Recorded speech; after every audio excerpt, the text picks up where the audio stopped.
A report has found that a young black schoolgirl was strip searched by the Metropolitan Police whilst on her period after being suspected of carrying cannabis. The report has not mentioned the girl's name or her age to protect her identity, but says that search took place at the girl's school without another adult present and in the knowledge that she was menstruating.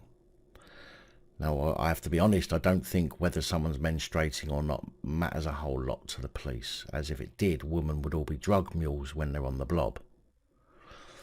The report has concluded that the search should never have happened. It was unjustified, and it's likely that the influencing factor could have been racism.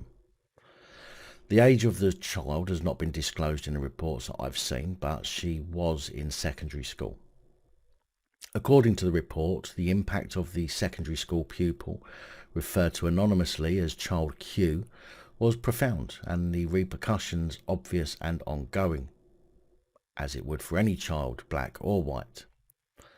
Family members described her as changing from a happy-go-lucky girl to a timid recluse that hardly speaks, who now self-harms and needs therapy.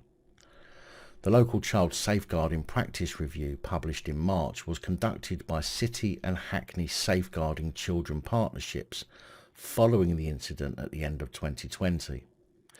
It said police arrived at the school after being called by teachers who said they were concerned that the teenager had drugs in her possession because she smelt of cannabis.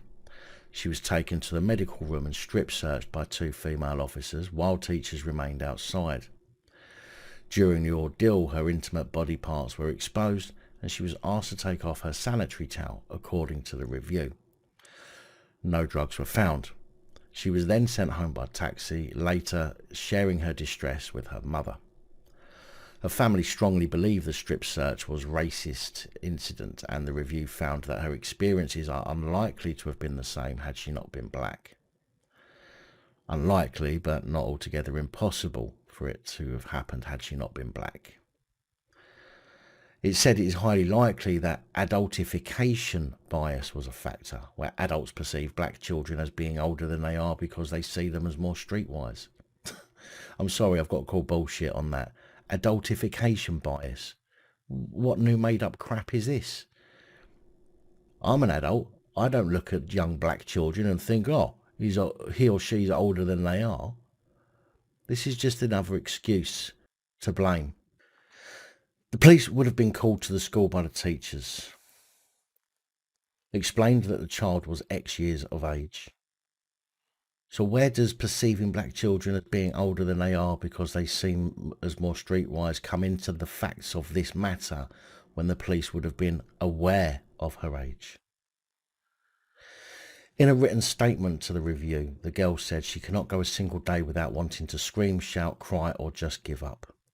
She said all the people that allowed this to happen need to be held responsible. I was held responsible for a smell, but I'm just a child. The main thing I need is space and time to understand what has happened to me and exactly how I feel about it and getting past this exam season. She added, I need to know that the people who have done this to me can't do it to anyone else ever again. In fact, so no one else can do this to another child in their care. In a joint statement, Councillor Antoinette Bramble, Deputy Mayor and Cabinet Member for Hackney Council's Children's Services, and Hackney Mayor Philip Glanville said they were appalled by all aspects of the review. Child Q was subjected to humiliating, traumatising and utterly shocking treatment by police officers, actions that were wholly disproportionate to the alleged incident to which they had been called. This is exacerbated by the fact that the strip search was carried out at school, a place where a child had an expectation of safety, security and care. Instead, she was let down by those who were meant to protect her. The police must stop inexcusable behaviours and mindsets in order to properly serve all our diverse communities, they said. They've asked for a report in 6 to 9 months on progress made regarding the review's 8 findings and 14 recommendations. These include calls for the Department for Education to make more explicit reference to safeguarding in its guidance on searching, screening and confiscation, and for police guidance on strip searching children to clearly outline the need for a focus on safeguarding.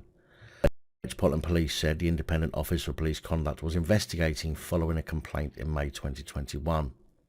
Detective Superintendent Dan Rutland of the Met Central East Command said, "We recognise that the findings of the safeguarding review reflect this incident should have never happened.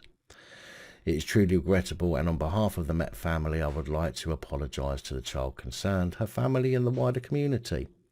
Well, Detective Superintendent Dan Rutland, that makes it all okay then, doesn't it? You know, a little apology. Yeah, we're sorry. Now shut up and go away. Leave us alone. Yeah, that's all you care about.